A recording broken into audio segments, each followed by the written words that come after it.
Donald Trump receives a veteran's desperate letter. His response shocked the nation. Late at night, the wind howled through the deserted streets, and the red glow of police lights flickered faintly, blending with the distant wail of sirens. A shadow darted through a narrow alley, its breath ragged and heart-pounding.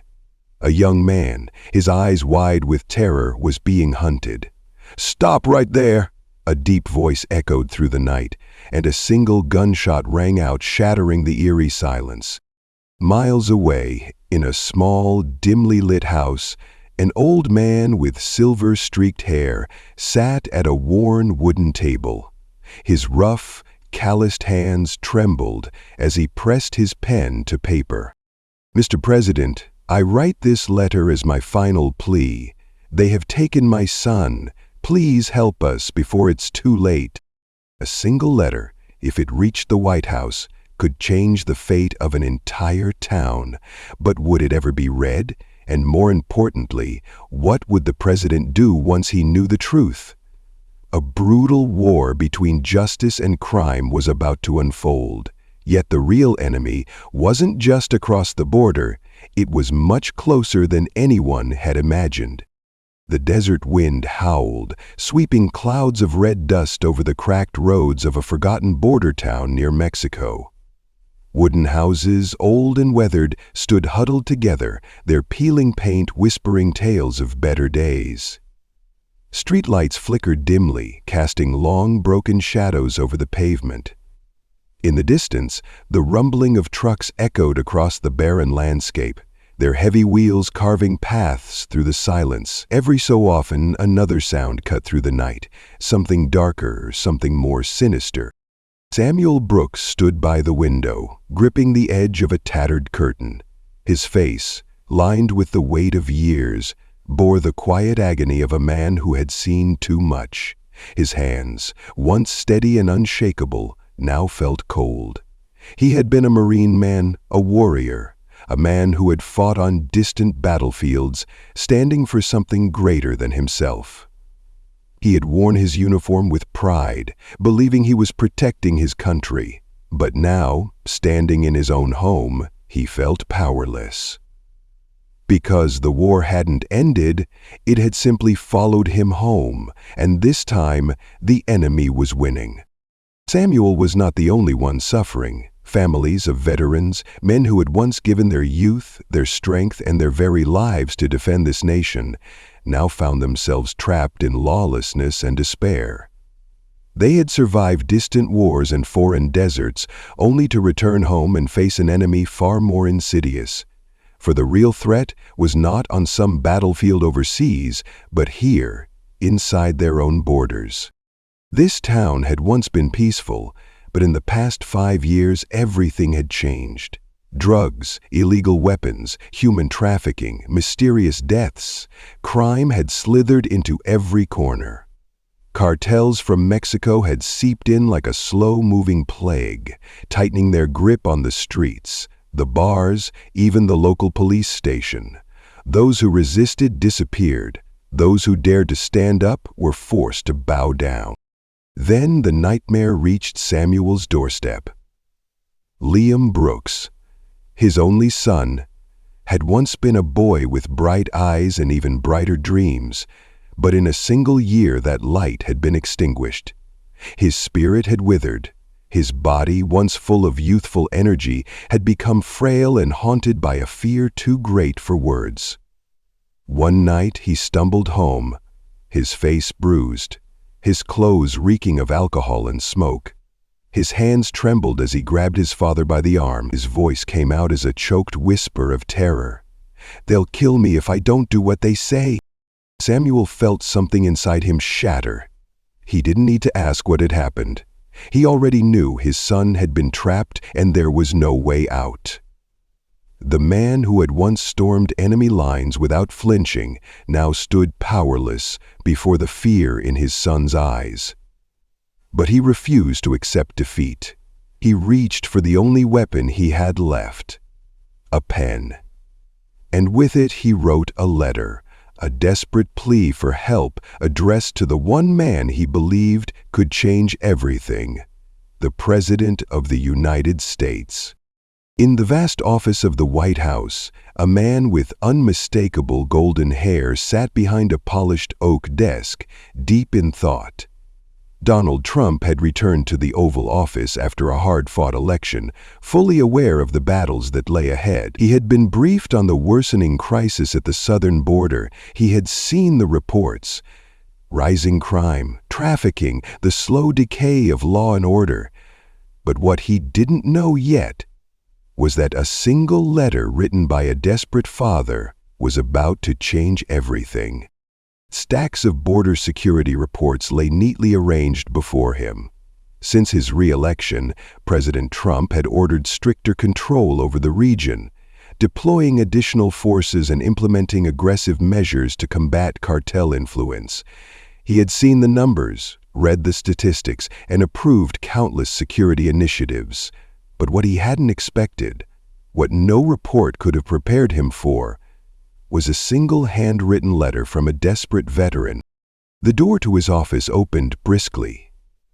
Jessica Monroe, a White House staffer with a past as a Special Forces soldier, walked in with purpose, clutching an aged envelope in her hands. She wasn't just another government official. She had seen the worst of humanity up close, and now she served from behind the walls of power. "Mr. President," she said in a low but urgent voice, "you need to read this." Trump arched an eyebrow, taking the letter from her hands. He unfolded the paper carefully, his eyes scanning the words. Words that carried the weight of a father's despair. "Mr. President, I write this letter as my final hope. They have taken my son. We are living in fear and no one dares to speak out. You are our only chance. If this letter reaches you, please save my son, save the families trapped here. Be trapped by debt, neglect, pride." A heavy silence filled the room. Trump slowly placed the letter on his desk, his expression turning cold and calculating. He had received countless reports on the dangers at the border, but none had struck him like this. This wasn't just about policy. This was about people. Taking a deep breath, he met Jessica's gaze and ordered, "Get the Security Council in here now." Because this letter wasn't just a cry for help, it was the first shot in a war no one had seen coming. Samuel Brooks had sent many letters before, letters to the town's police department, only to be met with hesitant, downcast eyes. Letters to veteran organizations, which even they found powerless against the growing crisis. Letters to journalists, yet no one dared to print a word. Every plea, every desperate attempt for help was either ignored or buried beneath an endless mountain of bureaucratic red tape. But this time, Samuel refused to accept silence. He knew that if he didn't act now, his son might never return, and if the government failed to step in, his town would remain under cartel rule forever. So he wrote one more letter. This time he poured everything into it: his desperation, his final shred of hope, his plea for salvation. He sealed it inside a plain envelope, but he didn't trust the postal service. He knew that if he sent it through the usual channels, it would never reach the president's desk. Instead, he turned to the only person he knew he could trust: Alex Morales, an old war buddy from Afghanistan, now working as a security guard at a government building in Texas. When Alex saw Samuel again after all these years, he barely recognized his once strong friend. Samuel looked thinner, warier, as if the weight of the world had pressed down on his shoulders. "Are you sure about this, Samuel? Getting a letter straight into the White House isn't exactly easy," Alex asked. "I have no choice," Samuel replied, his voice hoarse with emotion. "If this letter doesn't reach the president, I lose my son." Alex clenched the envelope tightly in his fist. "I'll find a way," he vowed.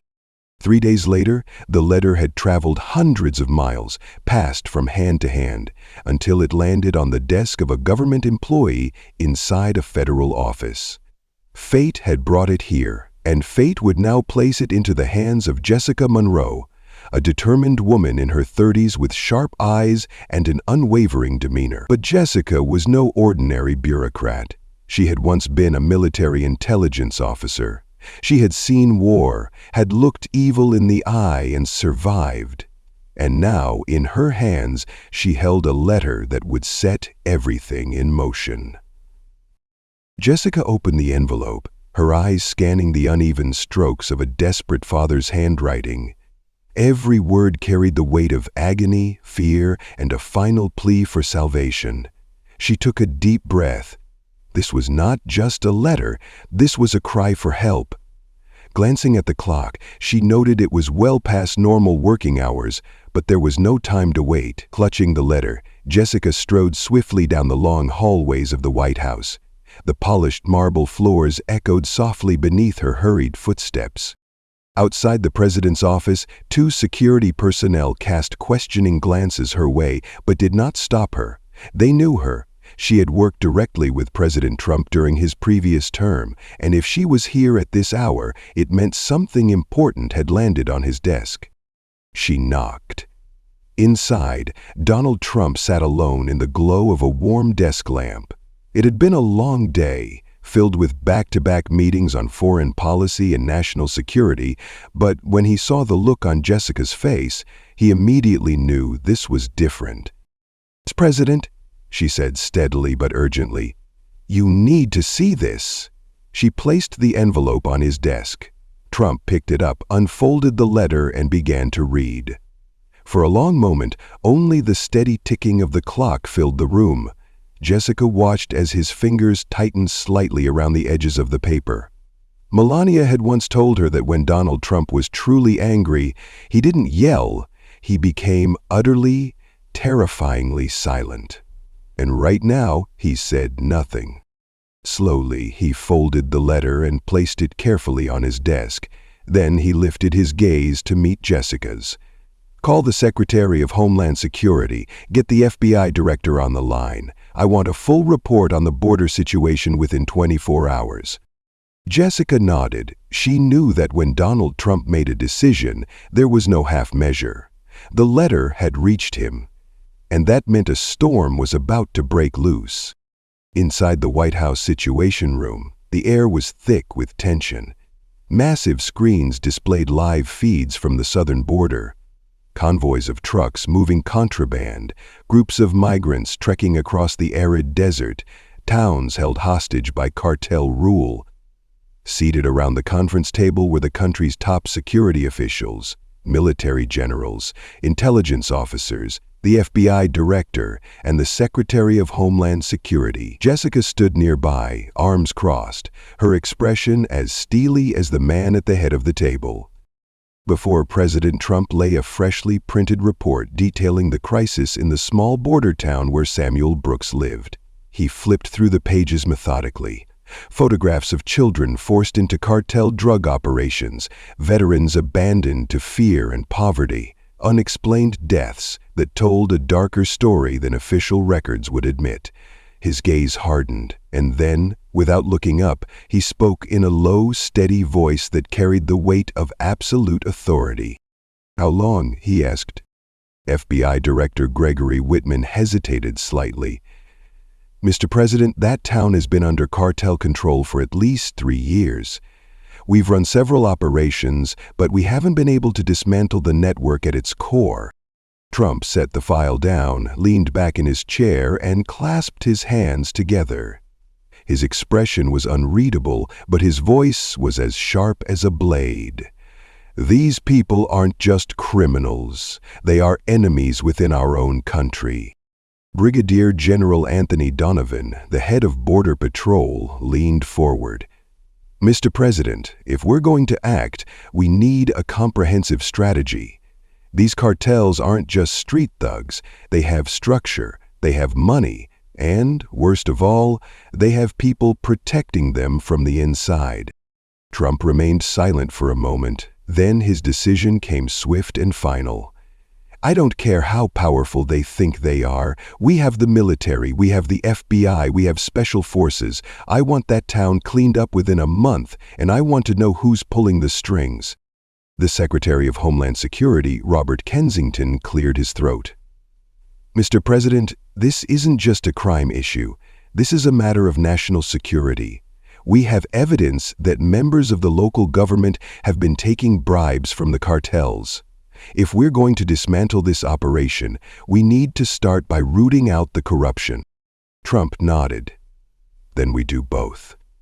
First, we take down the cartel. Second, we root out every single corrupt official helping them. I want a full list within 48 hours. If they're complicit, if they're standing in the way of justice, I want them gone." A heavy silence filled the room. No one dared to challenge the order. Then Jessica stepped forward. "Mr. President, I want in on this operation." Trump's cold gaze met hers. "You left the military a long time ago, Jessica. Why now?" She clenched her fists, her voice steady. "I was out there, sir. I saw soldiers fight and come home to nothing. I saw them abandoned. If no one stands up to protect them, then what did we fight for?" After a brief silence, Trump nodded. "Fine. You'll work with the FBI. I want daily reports." FBI Director Gregory Whitman furrowed his brow slightly. "Mr. President, if we hit them too hard, they might retaliate against civilians." Trump slammed his hand on the table. "Then don't give them the chance. I want special forces embedded in that town. I want these people taken down. No gray areas, no negotiations. This is the United States of America, and we do not let criminals run this country." No one argued. Within hours, the operation was in motion. The FBI launched a full-scale investigation into corrupt officials aiding the cartel. The Border Patrol's Special Task Force was mobilized, increasing security sweeps along the southern line. A covert DEA strike team was deployed into the town, posing as civilians to gather intelligence from within the enemy's ranks. As the night stretched over the horizon, the heavy roar of military helicopters echoed from a distant base. The mission had begun. The town lay shrouded in darkness, thick and suffocating. An unsettling silence loomed over the streets, as if the entire place were holding its breath, waiting, because something was coming, and when it did, nothing would ever be the same again. Liam Brooks sat curled up in the corner of a rundown warehouse, his wrists bound tightly with plastic zip ties. He had lost track of time. He didn't know how long he had been locked away, nor what fate awaited him. All he knew was this: if no miracle happened soon, he would never make it out alive. Suddenly, the doors swung open, flooding the dark space with blinding light. A man stepped inside. Rafael Ortega, the ruthless cartel boss who ruled over this town with an iron grip. Dressed in a black silk shirt with a gold watch gleaming on his wrist, he exuded power and cruelty. "Looking nervous, kid," he sneered in a gravely drawn voice. "Relax, we're not going to kill you yet." Liam looked up, fear flashing in his eyes, but there was still a spark of defiance. "I don't want anything to do with you. I just want to go home." Raphael let out a deep, guttural laugh. "Home?" he mocked. "Crouch down," he ordered, gripping Liam's chin in a vice-like hold and squeezing until Liam winced in pain. "Listen to me, boy. Once you're in this world, there is no going home. You work for me now, and if you refuse, your father will be the first to pay the price." Liam clenched his fists, his entire body tensing. He knew there was no fighting back, not now. But he wasn't giving up. Not yet. A few miles away, hidden in the shadows of the town, a highly trained strike team was already in position. Jessica Monroe stood beside the SWAT commander, her sharp gaze scanning the surrounding buildings, her finger resting near the trigger of her weapon.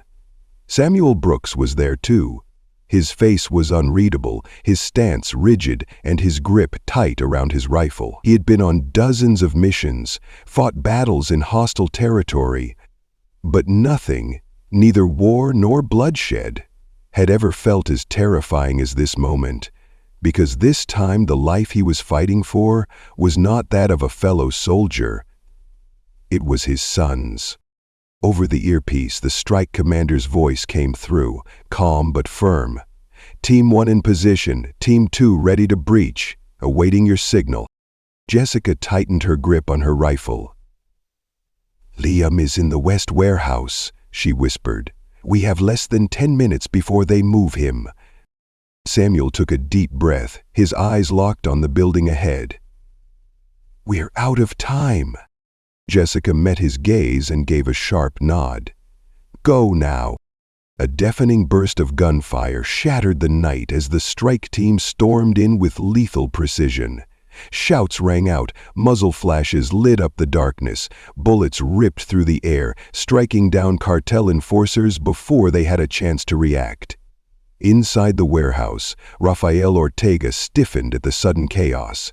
His hand flew to his gun as he turned sharply. He grabbed Liam by the collar, yanking him to his feet and pressing the barrel of a pistol against his temple. "You're not going anywhere," he snarled. The warehouse doors burst open. Samuel Brooks was the first through, rifle raised, his heartbeat pounding in his ears. Then he saw Rafael. His arm wrapped tightly around Liam, the gun pressed against his son's skull. Samuel froze. "Liam!" he shouted. Rafael smirked, pulling Liam in closer, his finger resting on the trigger. "Drop the gun," he hissed, "or I put a bullet in his head right now." Samuel hesitated. Sweat trickled down his forehead. One wrong move, and he would lose his son forever. Jessica stepped in right behind him, her gun trained directly on Rafael. "You're not getting out of this, Ortega. Surrender," she said coldly. Rafael clenched his jaw, his eyes darting around in search of an escape. Then, in a split second of desperation and courage, Liam Brooks made his move. With every ounce of strength he had left, he drove his elbow hard into Rafael's stomach. The cartel boss stumbled just enough. Samuel didn't hesitate. The gunshot rang out. Rafael collapsed to the floor, his weapon clattering from his grasp. Liam staggered, his breath ragged, then turned and threw himself into his father's arms. Samuel held him tight, his voice thick with emotion. "I got you, son. You're safe now." Outside, the battle was over. The cartel's remaining men had been subdued, some taken alive, others lying wounded on the ground. The town, once suffocated by fear, was finally free. Jessica stepped out of the warehouse, scanning the chaotic scene with sharp, assessing eyes. Then she pulled out her phone and dialed a secure number. "Mr. President," she reported, "target neutralized. The town is secure." On the other end of the line, Donald Trump's voice came through, steady and resolute. "Good. Make sure no one dares to let this happen again." Jessica nodded, her grip firm around the phone. "Yes, sir. The battle is over, but its echoes remain in some dark corner of the world." As the first light of dawn stretched across the small border town, the scars of the night before were still visible. Police vehicles remained scattered across the streets, crime scene tape sectioned off areas of destruction. Residents stood in small clusters, whispering about the brutal war that had unfolded in their backyard. The cartel was either dead or in chains, but no one truly believed it was over. Samuel Brooks sat on the front steps of his home, his body still tense, his mind replaying every moment of the past 24 hours. Beside him, Liam sat quietly, his hands still trembling slightly. The fear hadn't fully left him, and it would take time, but at least they were together. Jessica Monroe approached, carrying 2 steaming cups of coffee. She handed one to Samuel and sat down beside him. "You did good, Samuel," he said quietly. Samuel took a slow sip, then turned to Jessica. "Thank you. If it weren't for you, I don't know what would have happened." Jessica smiled, though a thoughtful glimmer shone in her eyes. "I just did what had to be done, but Samuel, I think you need to do more." Samuel frowned. "What do you mean?" Jessica looked out over the town, the place where veterans had fought one battle only to come home and face another, where kids like Liam could so easily be lost if no one showed them another path. "This town needs someone like you, Samuel. Someone who understands what veterans go through, who can stand up, protect them, and guide them towards something better. You wrote that letter. You fought for your son. But why stop there?" Samuel exhaled slowly, staring into the distance. For the first time he realized maybe his fight wasn't over yet.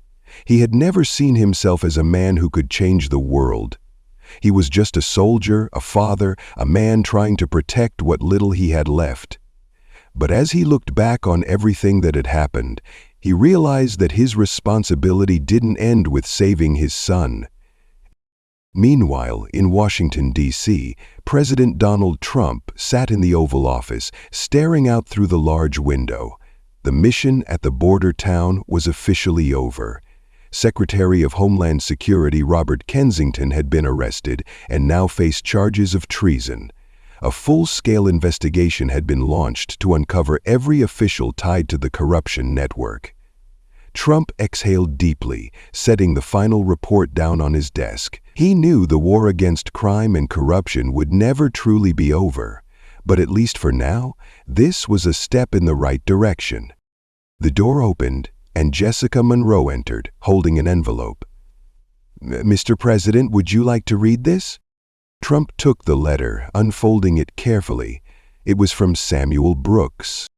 "Mr. President, I don't even know where to begin to thank you. Because of you, my son is safe. Because of you, my town has hope again. But I've realized something important. We can't rely solely on the government to change everything. Those of us who once carried a rifle to protect this country must now stand up and protect our own communities. I, along with other veterans, am starting an organization to help soldiers like us find their way back. We will train them, give them purpose, and most importantly, show them that they are not alone. I write this letter to thank you, but also to make a promise. We will never let this place fall into darkness again. God bless America." Trump finished reading. A rare smile flickered at the corner of his lips. He folded the letter carefully, set it down on his desk, and looked up at Jessica.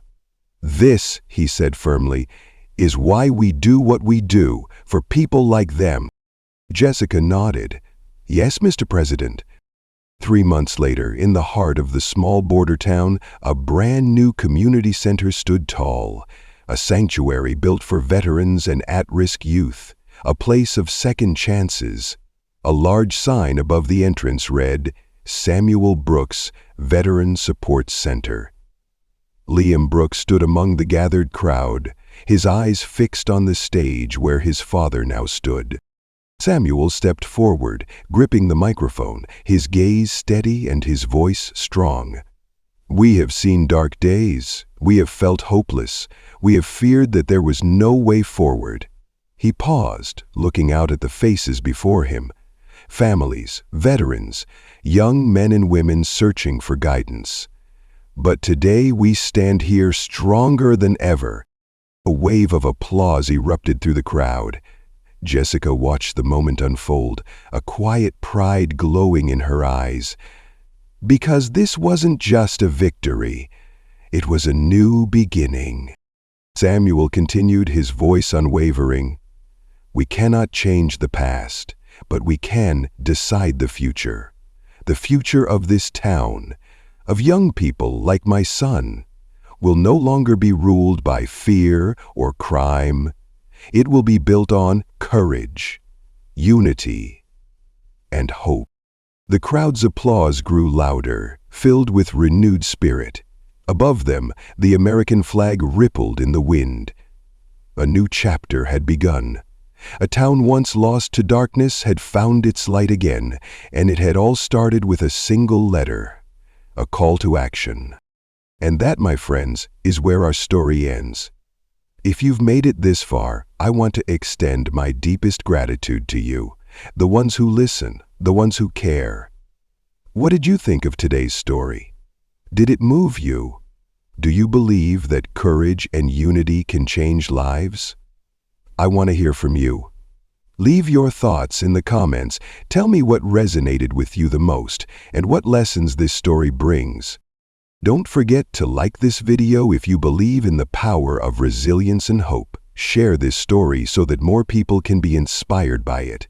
Subscribe to the channel so you never miss another powerful story. Every like, comment, and share helps us continue bringing meaningful content to more people. Thank you for your time, for your heart, and for being a part of this journey. Stay with us for more stories of kindness, sacrifice, and ordinary people creating extraordinary change.